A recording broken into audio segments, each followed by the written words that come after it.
नमस्कार दोस्तों, बहुत-बहुत स्वागत है आप सबका चैनल पे। आज बात करते हैं थायराइड की समस्या के बारे में, ख़ास करके हाइपोथायरॉयडिज़्म के बारे में। काफ़ी ज़्यादा कॉमन दिक्कत है, हार्मोन इम्बैलेंस है और ख़ास करके जो महिलाएँ हैं, जो फीमेल पॉपुलेशन है, उसमें ये ज़्यादा देखने को मिलती है। क्या इसके लक्षण होते हैं? क्यों ये होता है? क्या इसमें इलाज होना चाहिए? और क्या स्पेशल एहतियात जो है किसी को पालन करना चाहिए, बरतना चाहिए? उस पे आज छोटा-सा डिस्कशन करेंगे दोस्तों। तो जैसा कि आप इमेज में सामने देख रहे हैं थायरॉइड जो हमारे गले का जो ग्लैंड होता है, यदि हाइपोथायरॉयडिज़्म है तो ये ग्लैंड जो है बढ़ जाता है। तो कुछ स्पेसिफिक चीज़ें जो हैं आपको ऐसे थायरॉइड के पेशेंट्स में देखने को मिलेगी। तो आइए आगे बढ़ें। अब जैसे कि आप मेरे सामने ये पिक्चर देख रहे हैं, ये 3 ड्रैगन है जो, है ना?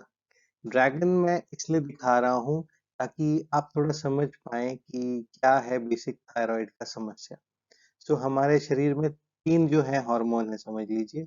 एक होता है टीएसएच, ठीक है? Thyroid stimulating hormone. इसके अलावा आता है एफटी4 जो लिखा है ये फ्री टी4 होता है और एक टी3 एंजाइम होता है, ठीक है? तो ये जो 3 चीज़ें हैं बेसिकली टीएसएच जो है हमारी थायरॉइड ग्रंथियों से टी4 और टी3 को निकलवाता है। तो थायरॉइड की यदि समस्या है आपको तो ये जो टीएसएच हो गया, ये हमेशा आपको बढ़ा मिलेगा। जी हाँ दोस्तों, इसका बढ़ना ही संकेत है कि आपको हाइपोथायरॉयडिज़्म है, ठीक है? जबकि यदि हम दूसरे हार्मोन्स को यदि हम देखें यहाँ पे, ठीक है? तो अगर एफटी4 जो है ये वाला ये हो सकता है घटा हुआ हो या नॉर्मल हो, दोनों पॉसिबिलिटी है। सेम वे में टी3 भी घटा हुआ हो सकता है या नॉर्मल हो सकता है। किंतु यदि किसी को हाइपोथायरॉयडिज़्म है, तो उसका टीएसएच जो है थायरॉइड स्टिमुलेटिंग हार्मोन, ये हमेशा ही ज़्यादा आपको मिलेगा। तो ये पता करने के लिए बेसिकली कि ब्लड टेस्ट वगैरह होता है इसमें, है ना? लक्षण तो बताऊँगा अभी मैं। तो ऐसे ब्लड टेस्ट वगैरह में फिर क्या होता है कि ये जो हार्मोन ऐसे होता है, इसमें पता चलता है कि थायरॉइड जो है आपका बढ़ा है कि घटा है। तो टीएसएच का वैल्यू आप चाहें तो याद कर सकते हैं, बहुत सिंपल है, 0.5 से 5, 0.5 से 5 तक इसका नॉर्मल रेंज है। यदि 5 के ऊपर टीएसएच दिख रहा है, तो ये संकेत है कि आपको थायरॉइड की समस्या हो सकती है। तो क्या होता है, क्यों होता है बेसिकली देखा जाए तो, है ना? थायरॉइड की अपने आप की एक बीमारी होती है, इसको हम हाशिमोटो थायरॉइडाइटिस बोलते हैं। इसमें क्या होता है, थायरॉइड की जो कोशिकाएँ होती है खराब होने लगती हैं, उस कारणवश जो है हार्मोनल इम्बैलेंस हो जाता है। यदि थायरॉइड की कोई सर्जरी हुई है, वो भी एक कारण है कि नामुमकिन तौर पे इसका जो है हार्मोनल इम्बैलेंस ये करेगा। रेडिएशन यानी कि आयोनाइजिंग रेडिएशन, जैसे कि न्यूक्लियर पावर प्लांट्स वगैरह में या ऐसा कोई न्यूक्लियर बम वगैरह उसका रेडिएशन, नॉर्मल ऐसे एक्स-रे वगैरह का रेडिएशन नहीं, किंतु हाँ, हाई आयोनाइजिंग रेडिएशन डेफिनिटली इसको ऑल्टर कर सकता है। दवाएँ, दवाएँ कैसी? कुछ बीपी की दवाएँ होती हैं, कुछ दिल की धड़कन का जो गति नॉर्मल चलाने की एक एम्योडारोन करके दवा आती है, उसको यदि हम काफ़ी समय से ले रहे हैं, तो पॉसिबिलिटी है कि वो हार्मोन जो जो थायरॉइड हार्मोन्स है, उसको ऊपर-नीचे कर देगा। इसके अलावा जो सबसे कॉमन हमारे देश में जो है, वो है आयोडीन डिफिशियंसी, जो पहले हम घेंगा देखते थे, है ना? गोइटर, वो भी एक इसका बहुत कॉमन रीज़न है आयोडीन की कमी होना, इसीलिए हर कोई कहता है आयोडाइज़्ड सॉल्ट लेने को कि नमक के माध्यम से हम आयोडीन को लें।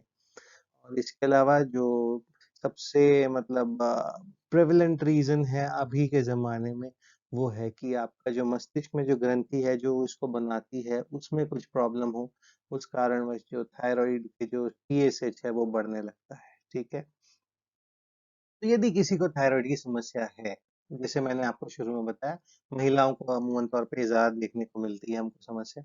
तो क्या-क्या हो सकता है? अब देखिए टेक्निकल और मेडिकल भाषा में हम देखें तो बाल झड़ना, जो मतलब लेथार्जी रहना, बदन में कमज़ोरी लगना, मूड ऑल्टर्ड रहना, दिल का स्लो चलना, वज़न बढ़ना, मेंस्ट्रुएशन में तकलीफ, है ना? कोलेस्ट्रॉल की समस्या, कब्ज़ की शिकायत, त्वचा जो है रूखी-सूखी रहना, बाल एकदम रूखे-सूखे से होना, ठंडी ज़्यादा लगना, हाथ-पाँव में ऐंठन आना।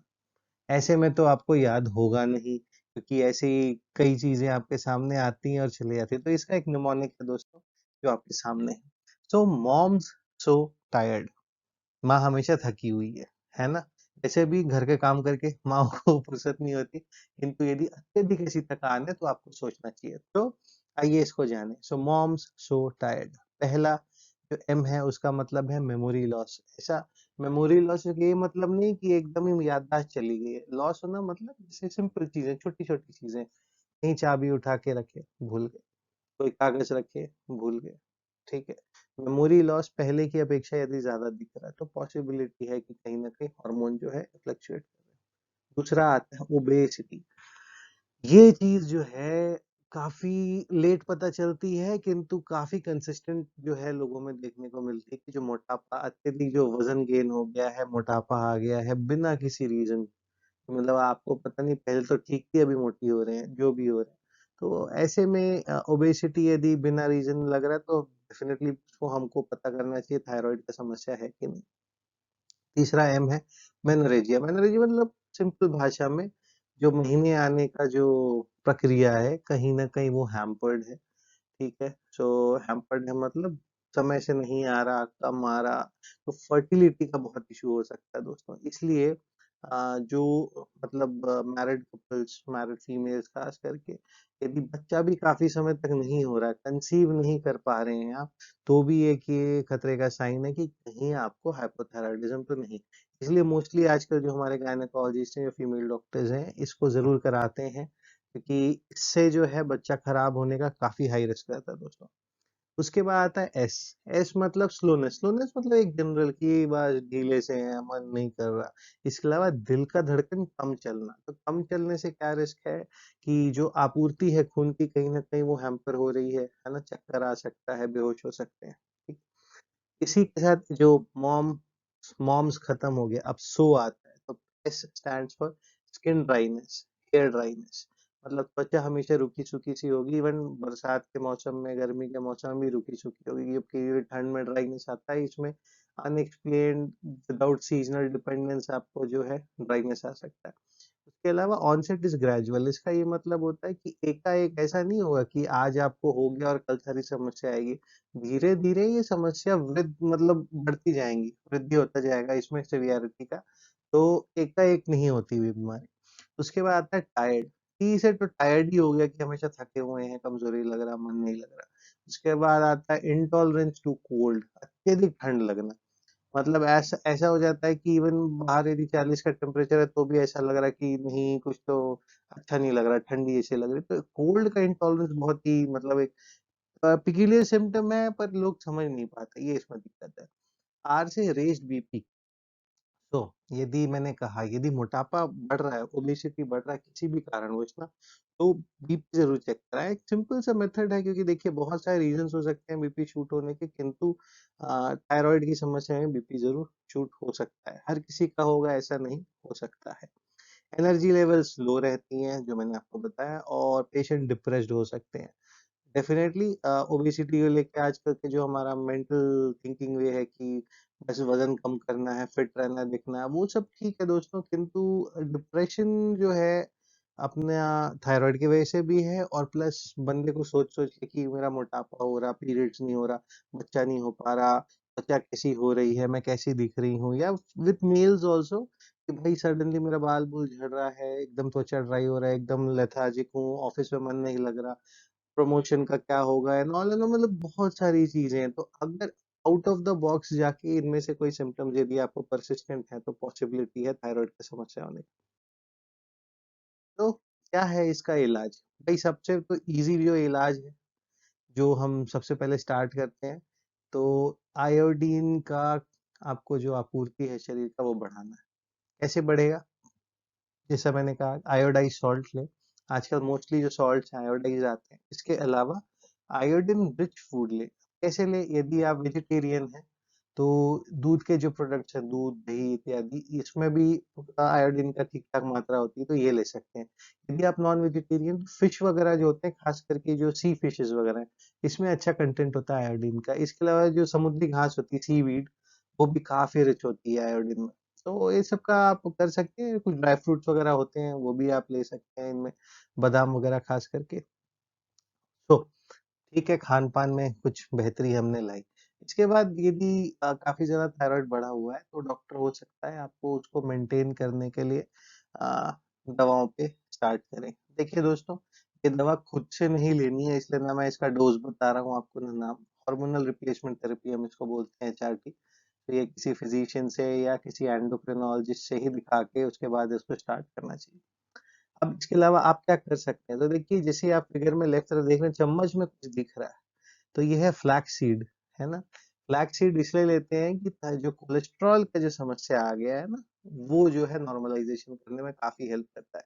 इसके अलावा नारियल तेल के सेवन से भी कोलेस्ट्रॉल वगैरह बेटर हो जाता है। तो ये रहे कि क्या ट्रीटमेंट बेस हो सकते हैं बेसिकली। अब देखिए, लोग अक्सर क्या है, ट्रीटमेंट लेने के बावजूद कंप्लेन करते हैं कि मेरा थायराइड जो है कंट्रोल नहीं हो रहा, क्या हो रहा है, नहीं हो रहा। तो आइए उस पे एक नजर डालें। यदि आपका थायराइड लेवल फ्लक्चुएट कर रहा है, तो ऐसे में आपको सोचने की जरूरत है कि क्या गड़बड़ है। पहला गड़बड़ ये हो सकता है कि मेडिकेशन का डोजेज जो है आप रेगुलर नहीं ले रहे। रेगुलर नहीं ले रहे, जैसे आज 8 बजे ले लिया, आप भूल गए, नेक्स्ट डे आपने लिया नहीं, उसके नेक्स्ट डे लिया, 2 दिन लिए, फिर 2 दिन भूल गए। कहीं ना कहीं डोजिंग एरर के वजह से भी ये पॉसिबल है।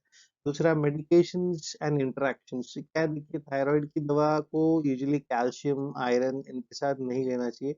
हम यही एडवाइस करते हैं कि खाने खाने से कुछ हाफ एन आवर पहले इसको ले लें, ताकि ज्यादा इंटरेक्शन किसी भी चीज से ना हो।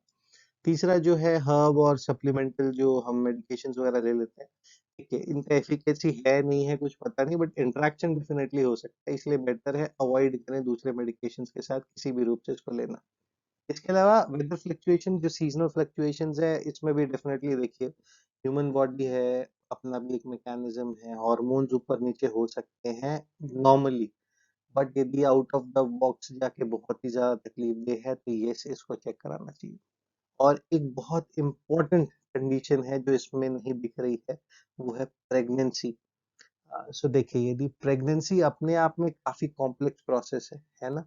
तो शरीर का काफी सारा हार्मोनल फ्लक्चुएशंस इसमें भी देखने को मिल सकता है। तो यदि थायराइड का लेवल्स कम हो रहा है, ज्यादा हो रहा है, और आपको प्रेगनेंसी है, तो थोड़ा सा एहतियात बरतना आपको ज्यादा पड़ेगा, क्योंकि यदि ये हाइपरथायरॉयडिज्म की तरफ जा रहे हैं तो भी तकलीफ है, और हाइपोथायरॉयड हो रहा है तो भी तकलीफ है।